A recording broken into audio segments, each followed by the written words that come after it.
8th, 1941. Yesterday, December 7th, 1941, a date which will live in infamy. The United States of America was suddenly and deliberately attacked by naval and air forces of the Empire of Japan. The attack yesterday... Captain Edward L. Beach, naval historian, novelist, and veteran submariner. In response to the Japanese attack on Pearl Harbor, the United States began a massive submarine building program. The United States ship Pampanito was built in 1943 at the Portsmouth Navy Yard in New Hampshire. The role of U.S. submarines was to cut off the flow of raw materials to Japan. The submarine fleet was instrumental in the Allied victory in the Pacific, far beyond its cost to the United States. Today, the Pampanito is being preserved as a memorial to the submarine service of the U.S. Navy, which we proudly call the Silent Service. Let's head below now and learn more about life on a submarine.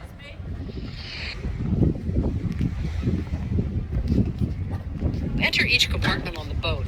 Recorded messages will be automatically triggered. If you want to pause during a message, press the green play button on your player. To continue, press the green button again.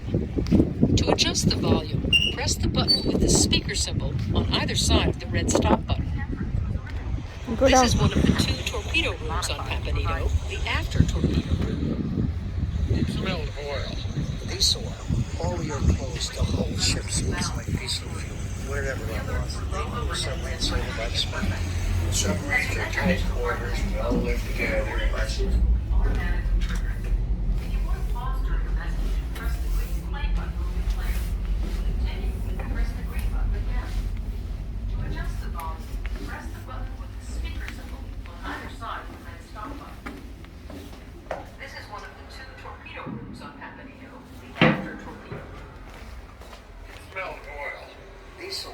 The torpedoes. The whole ship smells like diesel fuel. Wherever I was, they knew a submarine sailed by the smell. The submarines are tight quarters. We all live together. I slept in the after torpedo room, and if you couldn't get to sleep, the rocking, the movement of the boat would put you to sleep. And I had this 5-man fellows, a torpedo on one side and a torpedo above me. Torpedoman first class. And if you couldn't get to sleep, the rocking, the movement of the boat would put you to sleep. And I had as my bedfellows a torpedo on one side and a torpedo above me. Torpedoman first class Robert Bennett. We had 2 kinds of torpedoes. The steam torpedoes were very fast. The torpedoes you see here are steam torpedoes. They're called Mark 14s and have 2 speed settings, 31 and 46 knots. The others were what they call Mark 18. They were electric. The advantage to those was there wasn't any bubbles from the wake when they were running, and they were quiet, but they were slower. The Mark 18's top speed was 29 knots. Look at the steel skids cradling the torpedoes on either side of this room. They were on what we call skids on a track. Bennett describes how torpedoes were loaded. Take some guys' bunks off, pull the skid out until it lined up to the tube, and then take about 3 guys to do that. If there's room here, step up to the glass. Take a look at the 4 large bronze torpedo tubes. We had 6 tubes in the forward room and 4 tubes in the after room. That's 24 torpedoes.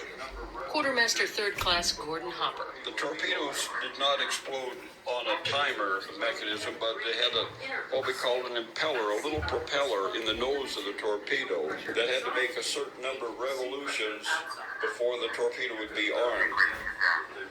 After the tube was loaded and the breech or inner door sealed, seawater was flooded into the tube until the pressure inside the tube equaled the sea pressure outside. You could vary the depth that they would run and also the angle they would assume after they came out of the tube. Compressed air was used to actually push the torpedo out of the tube, but the torpedo's own drive mechanism then took over to propel it on its way. When I left the tube, there was a big shot of air behind it, and there was a big thunk, you know. You could feel it all over the submarine. You knew that they fired. Now, turn around. We'll work our way from here, the stern, forward to the bow, or front of the boat. Look to your left. This side of the boat is known as the port side. The right side is called the starboard side. Walk to your right around the stairway. Just before you leave this compartment, look to your left. You'll see one of the 4 heads, or toilets, for the crew of up to 85 men. Sometimes you have to wait. That's all there is to it. Step forward into the maneuvering room. Crowded here or anywhere else on the tour, feel free to pause your player by pressing the green button. When you're ready to continue, press the green button again.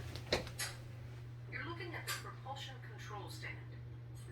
If it's crowded here or anywhere else on the tour, feel free to pause your player by pressing the green button. When you're ready to continue, press the green button again. You're looking at the propulsion control stand. The maneuvering, that's where they control the engine speed and the load on the engine. Is where speed changes and direction changes and the propellers take place. These levers were used to switch the electricity from the submarine's generators to charge the batteries, or to power the main propulsion motors. The submarine's electric motors drove the twin propellers. Electrician's mate O.D. Hawkins. You have 2 men that are on the main control cubicle, a port operator and a starboard operator. The signal comes from the bridge, 1/3 reverse, charge the batteries. So we had control of the speed of the engine, how the electricity was taken from the generators, either to the batteries or to the main motors. The submarine was always operated by electrical power. The diesel engine generators powered the motors when the sub was on the surface. It ran on storage battery power when it was submerged. Being a battery-powered submarine, diesel battery, we had to surface every night and charge batteries. The fastest the boat could go submerged was about 9 knots, but this would drain the batteries in less than an hour. At slower speeds, she could go farther. Before we move on, look to your left. Behind the narrow door is the tiny office for the electrical officer. Let's move ahead into the after engine room. On either side of this room are 2 of the submarine's 4 main engines. When she was running on the surface, Pampanito's maximum speed. On either side of this room are 2 of the submarine's 4 main engines. When she was running on the surface, Pampanito's maximum speed was 21 knots, or about 24 miles per hour. And when the engines were running, this room was one of the loudest places on the submarine. Submarines are noisy. The noise level at that time was so high, you basically couldn't hear anybody talk. You did everything by signals. Everything. The only time the noise stopped was when the engines were shut down. This had to happen in order for the submarine to dive. The engines we had was probably the best submarine engine anybody could ever build. Motor machinist Chester Bienkowski. Fairbanks Morse, 38D 8 and 8. They were 10-cylinder.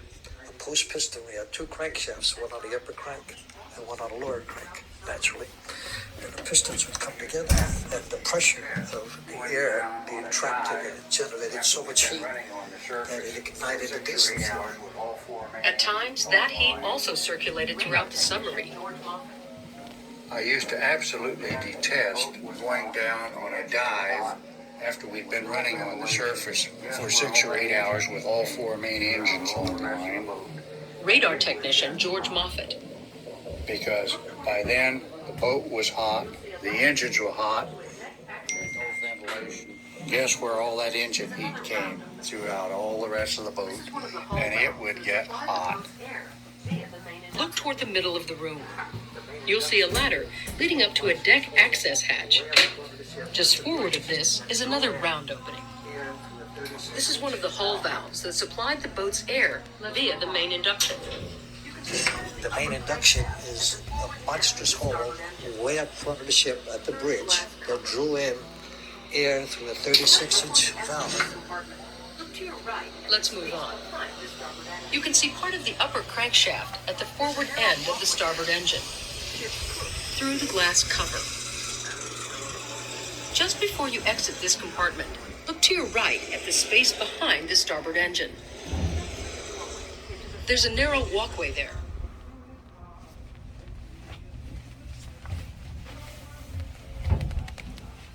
Toilet and a shower. This is the forward engine room. It housed the other two main diesel engines. Chester Miankowski.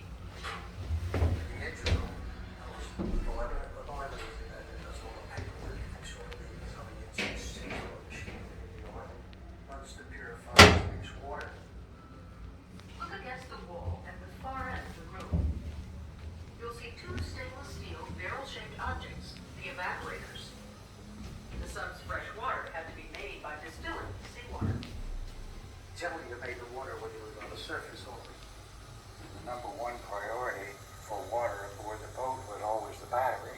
If there was any left over, we had it for cooking and coffee, and then probably lowest on the list was shower. We couldn't bathe very often. Water was at a premium. Showers were not frequent. It must have been like 10 days